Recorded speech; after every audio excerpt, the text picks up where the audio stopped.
Très important quand vient le temps de convertir litres et millilitres lorsqu'on parle de capacité.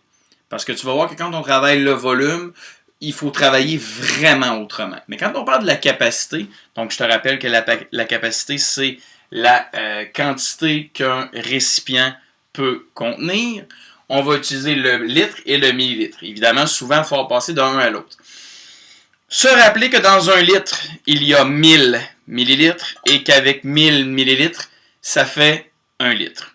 Ce que je veux dire par là, c'est que généralement, on va faire multiplier par 1000 ou on va diviser par 1000. On va aller d'un bord ou on va aller de l'autre.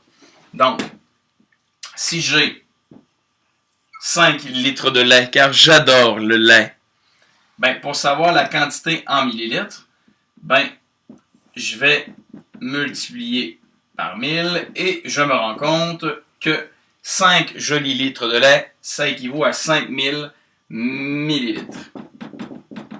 J'écris très vite car j'ai peu de temps. Même chose si on se dit que j'ai, par exemple,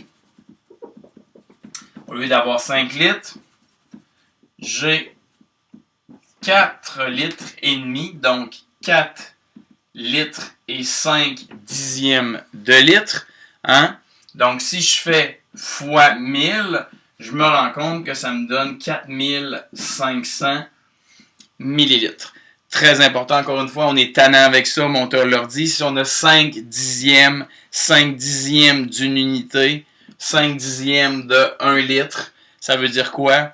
Ça veut dire que j'ai la moitié d'un litre. Et ça fait beaucoup de sens, encore une fois, parce que pour avoir 1 litre, j'ai besoin de 1000 millilitres. Donc, ce 5 dixièmes-là, qui est la moitié d'un litre, est équivalent à 500 millilitres dans mon 4500 millilitres.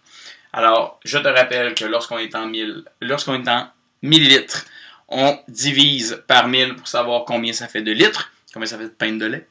Et lorsque je suis en litres, je fais fois 1000, je multiplie par 1000, désolé, pour connaître combien ça fait en millilitres. Merci.